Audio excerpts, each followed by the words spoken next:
Hello everyone and welcome to your own channel Keshav Jha Kings Lab. तो आज हम लोग करने वाले हैं चैप्टर नंबर 2 का पार्ट 4, जो कि हमारा होगा वीडियो नंबर 9 हमारे 15 मिनट सीरीज के अंदर। अगर आपने अभी तक प्रीवियस वीडियोस नहीं देखी हैं तो आपको प्लेलिस्ट का लिंक डिस्क्रिप्शन बॉक्स में मिल जाएगा, आप वहां से देख सकते हैं।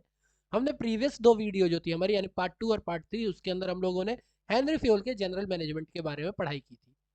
आज का जो टॉपिक है हमारा वो है टेलर का साइंटिफिक मैनेजमेंट। तो नाम से ही पता चल रहा है साइंस। अगर आपको याद हो तो हमने फर्स्ट चैप्टर के अंदर पढ़ा था मैनेजमेंट एज अ साइंस, जिसके अंदर हम लोगों ने क्या कहा था कि ये कोई ऐसी चीजें नहीं होती है, ये हर जगह ये यूनिवर्सली एक्सेप्टेबल होती है, एक्सपेरिमेंट ऑब्जर्वेशन के बाद बनाई जाती है। तो ऑफकोर्स टेलर ने भी जो साइंटिफिक मैनेजमेंट की थी वो काफी ज्यादा ऑब्जर्वेशन वगैरह करने के बाद की थी। ठीक है। जैसा कि आपको पता ही है कि मैंने कहा था कि ये काफ़ी बच्चों का क्या होता है, प्रोजेक्ट का टॉपिक होता है। मैंने कहा था कि आपको हेनरी फेवल के बारे में कुछ बातें पता होनी चाहिए, तो ऑफकोर्स आपको FW टेलर यानी कि फेडरिक विंस्लो टेलर के बारे में भी कुछ बातें पता होनी चाहिए। पहले ज़रा उन बातों पर कर देता हूँ, 2-3 बातें ये हाईलाइटेड है जो आपको याद रखनी है। ठीक है। तो सबसे पहली बात तो ये करनी है कि ये चीफ इंजीनियर बन गए थे कुछ ही सालों के अंदर। 1978 में इन्होंने ज्वाइन किया और 1878 में इन्होंने ज्वाइन किया और 1884 में, यानी 6 साल के अंदर ही वो एक नॉर्मल ऑर्डिनरी अप्रेंटिस यानी कि एक नॉर्मल इंटर्नशिप के तौर पर आए थे। वहां से उन्होंने चीफ इंजीनियर की पोस्ट ले ली। तो ये तो बात बहुत अच्छी है कि टैलेंटेड इंसान होते हैं, क्योंकि 6 साल में अपनी पोजीशन चीफ इंजीनियर तक की बना दी।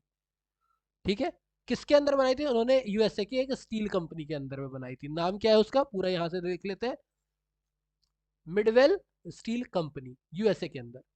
ठीक है। इन्होंने नंबर ऑफ एक्सपेरिमेंट किए और वहां से उन्होंने ये देखा कि कंक्लूजन पाया कि worker were producing much less than the standard task, यानी जो उनका स्टैंडर्ड टास्क है उससे कम प्रोडक्शन हो रही है। क्यों? Both the party management and worker ये एक दूसरे के खिलाफ काम करते हैं, हॉस्टाइल टुवर्ड्स ईच अदर, एक दूसरे के खिलाफ काम कर रही है। उन्हें समझ में आ गया कि ऐसे तो काम नहीं चलेगा। तो उन्होंने नंबर ऑफ सजेशंस दिए ताकि ये प्रॉब्लम सॉल्व हो सके।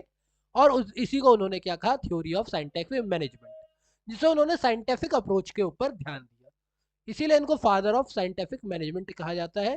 इन्होंने हिट एंड ट्रायल मेथड की बात नहीं की। इन्होंने कहा कि भैया हम पहले एक पूरा एक्सपेरिमेंट कर लेते हैं, पूरे रूल बना लेते हैं जो यूनिवर्सली एक्सेप्टेबल होंगे, उसके बाद हमने कहा काम करेंगे। हम हिट एंड ट्रायल मेथड के ऊपर काम नहीं करेंगे। इन्हें फादर ऑफ साइंटिफिक मैनेजमेंट भी कहा जाता है। तो 3 बातें ध्यान रखनी है। क्या? कि वो मिडवेल स्टील कंपनी के चीफ इंजीनियर बन गए थे। उन्होंने क्या किया? उन्होंने 6 साल के अंदर अपनी पोजीशन ली थी। उन्होंने मैनेजमेंट के ऊपर काफी सारे एक्सपेरिमेंट किए, जिससे उन्हें पता चला कि जो वर्कर है वो लेस स्टैंडर्ड, वो स्टैंडर्ड से कम काम कर रहे हैं, क्योंकि मैनेजमेंट और वर्कर दोनों एक दूसरे के खिलाफ हॉस्टाइल है। इसलिए उन्होंने कुछ सजेशन दिया। इस सजेशन को थ्योरी ऑफ साइंटिफिक मैनेजमेंट कहा जाता है और इनको फादर ऑफ साइंटिफिक मैनेजमेंट भी कहा जाता है। क्लियर? ये बातें आपको किसके बारे में याद रखनी है? FW टेलर के बारे में याद रखनी है। अब अगर मैं बात करता हूँ साइंटिफिक मैनेजमेंट का मतलब क्या, देखो साइंस का मतलब मैंने बता ही दिया था आपको कि यूनिवर्सली एक्सेप्टेबल ऐसी गाइडलाइंस जो कि किसके द्वारा दी गई है? भाई एक्सपेरिमेंट करके, ऑब्जर्वेशन करके, एनालिसिस करके तब दी गई है। ठीक है। तो इनका क्या कहना था कि आपके कुछ स्टैंडर्डाइज टूल होंगे, कुछ स्टैंडर्ड मेथड होंगे, आपके जो पर्सनल होंगे जो कि आपको यहाँ काम कर रहे हैं वो ट्रेंड होंगे। अगर आपके पास कुछ स्टैंडर्ड टूल है, कुछ मेथड्स है, कुछ पर्सनल है, सब कुछ आपको प्री डिटरमाइंड है, तो आपका जो आउटपुट है वो इंक्रीज होगा, इफेक्टिव होगा और ऑप्टिमम यूटिलाइजेशन ऑफ आपका रिसोर्सेज होगा। जब आपको पता है कि काम करने का यही बेस्ट तरीका है, तो आपको अलग अलग जगह पे एफर्ट डालने की जरूरत नहीं है। उन्होंने इसी बात पे फोकस किया था कि there is always one best way of doing thing. किसी भी काम को करने का एक सबसे बेस्ट तरीका होता है, पहले आप वो तरीका ढूंढो, आफ्टर दैट वो काम करो। ठीक है। साइंटिफिक मैनेजमेंट जो है वो कहती है कि भैया जो भी आपके वेस्ट है उसको एलिमिनेट करो और प्रोडक्शन को मैक्सिमम करो, कॉस्ट को मिनिमम करो। प्रोडक्शन को मैक्सिमम करो और कॉस्ट को मिनिमम करो। ठीक है। यानी एफिशिएंट बनो। क्या बनो? एफिशिएंट बनो। क्लियर? कॉस्ट हमारा एफिशिएंसी सही था ना, टाइम हमारा इफेक्टिव था, कॉस्ट हमारा एफिशिएंसी था। ठीक है। एफिशिएंट। तो प्रिंसिपल ऑफ साइंटिफिक मैनेजमेंट है, 4 प्रिंसिपल इन्होंने दिए। इन्होंने ज्यादा कुछ बातें नहीं की, उन्होंने कहा 4 बातें करेंगे हम, 14 प्रिंसिपल देंगे, हम 4 ही देंगे।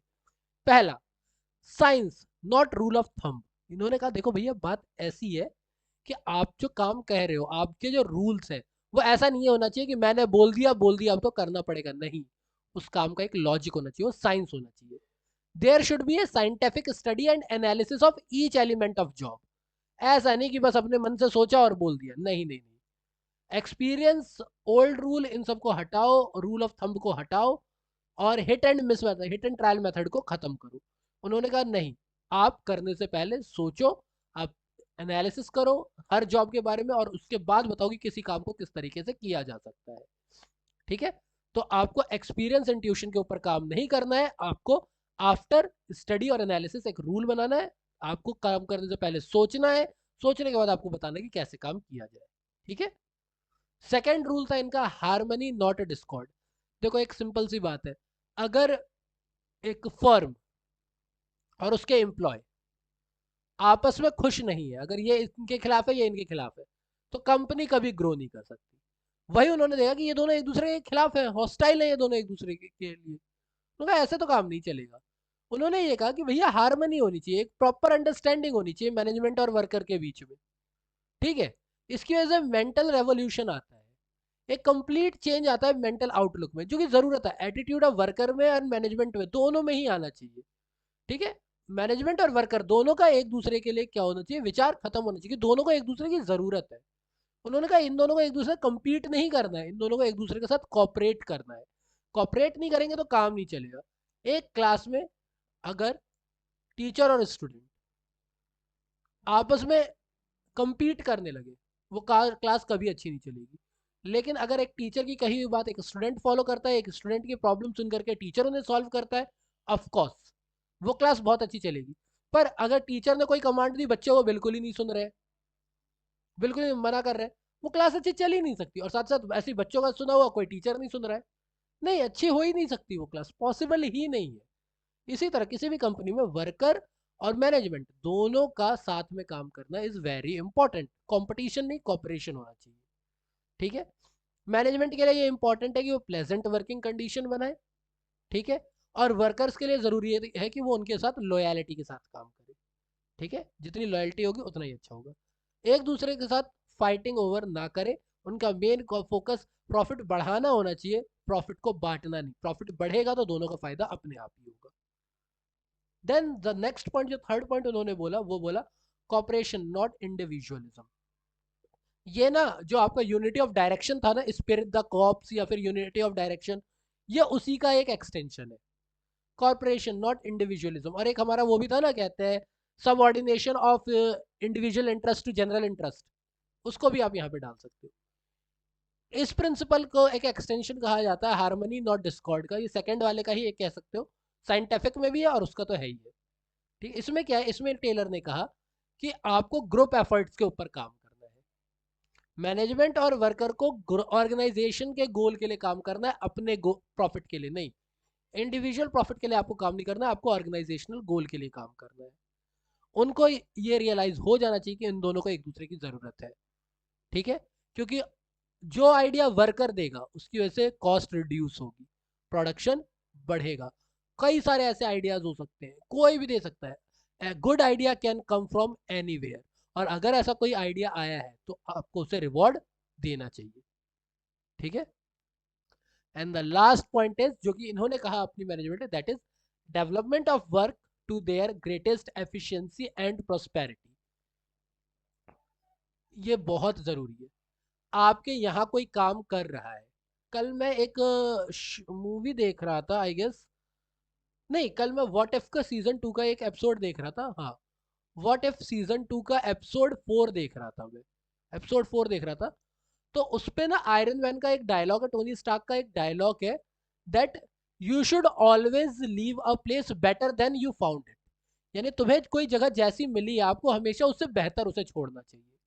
यही काम मैनेजमेंट का भी है। आपके यहाँ वर्कर जैसा आया है आप उसे वैसा ही नहीं निकालो, आप उसकी डेवलपमेंट करो, आप उसको उससे बेहतर बनाओ जिस लेवल पे वो आपके यहाँ आया है। आज की डेट में भी बहुत सारी कंपनीज ऐसी हैं जो जहां पर लोग डर जाते हैं कि अगर हमने अपनी वो दिखा दिया टैलेंट दिखा दिया तो फिर हमारा क्या होगा, एक्सप्लॉइटेशन स्टार्ट हो जाएगा। बहुत सारी जगहों पर ये प्रॉब्लम है। तो वो लोग इनिशिएटिव ही नहीं लेते, क्योंकि उन्हें पता है कि कंपनी हमारा डेवलपमेंट तो नहीं करेगी बल्कि काम पटकती चली जाएगी, हमें एक्सप्लॉइट करती चली जाएगी। यही प्रॉब्लम है। Henry F.W.. टेलर ने यही कहा था कि आपको अपने वर्कर्स की डेवलपमेंट करनी है। उनको ऐसा लगना चाहिए कि वहाँ पर उनकी डेवलपमेंट हो रही है, उनकी एफिशिएंसी बढ़ रही है, उनकी प्रॉस्पेरिटी बढ़ रही है। The management should scientifically select the worker, जो सही इंसान है सही जगह पे उसको लेकर के आए, जैसा उनको चाहिए, जैसा उन्हें फिजिकल मेंटल इंटेलेक्चुअल कैपेबिलिटी वाला चाहिए वैसा चाहिए। देन उन्हें उसको ट्रेन करना उसके लिए इंपॉर्टेंट है जॉब रिक्वायरमेंट के हिसाब से, ताकि उसकी एफिशिएंसी बढ़ सके, वो ज़्यादा एफिशिएंट हो सके, वो स्पेशलाइज्ड हो सके। So it's very important for a management to nurture their worker. ठीक है, ये लाइन मुझे बहुत अच्छी लगी थी कि you should always leave a place better than it was found. तो कोई भी चीज़ जैसी मिलती है वैसी मत छोड़ो, उसे हमेशा थोड़ा बेहतर बना करके छोड़ो। ठीक है, तो आज हम लोगों ने एफ.डब्ल्यू. टेलर के भी सारे पढ़ लिए। आपको हम लोगों ने अब तक जो 14 प्रिंसिपल ऑफ हेनरी फेयोल थे, जो 4 प्रिंसिपल ऑफ एफ.डब्ल्यू. टेलर है, वो मैंने आपको एक्सप्लेन कर दिए हैं। आपको अगर किसी भी पार्ट में कोई भी डाउट आ रहा है, प्लीज़ आप मुझे बताओ, कमेंट बॉक्स में मैसेज कर दो, मैं उस पॉइंट को दोबारा से करवा दूंगा। अगर आपको लगता है कि मुझे कोई चीज़ इंप्रूव करनी चाहिए, प्लीज़ वो मुझे बताओ, ताकि मैं अपने वीडियोज़ को और ज़्यादा इफेक्टिव बना सकूँ, है ना, और ज़्यादा एफिशिएंटली मैं काम कर सकूँ, मैं भी थोड़ा काम कर सकूँ। ठीक है, बाकी अगर आपको वीडियो अच्छी लगती है तो प्लीज़ लाइक कीजिए, कमेंट कीजिए एंड अपने दोस्तों के साथ शेयर करो, ताकि ज़्यादा से ज़्यादा रीच हो वीडियोज़ की। बाकी मैं इसी तरह वीडियोज़ लाता रहूँगा। आगे हम लोग टेक्निक्स ऑफ साइंटिफिक मैनेजमेंट की बात करेंगे। 2 या 3, मैं जल्दबाजी नहीं कर रहा हूँ, 15-15 मिनट की वीडियोज़ आएँगी। 2 या 3 वीडियो में हम ये चैप्टर पूरी तरह से कवर कर लेंगे। आई होप आपको समझ में आ रहा होगा। बाकी इसी तरह चैनल को सब्सक्राइब कीजिए और आते रहिए चैनल पे, रोज़ मैं वीडियोज़ डालता रहूँगा, हेल्थ अच्छी रही तो। ठीक है, so thank you for your time.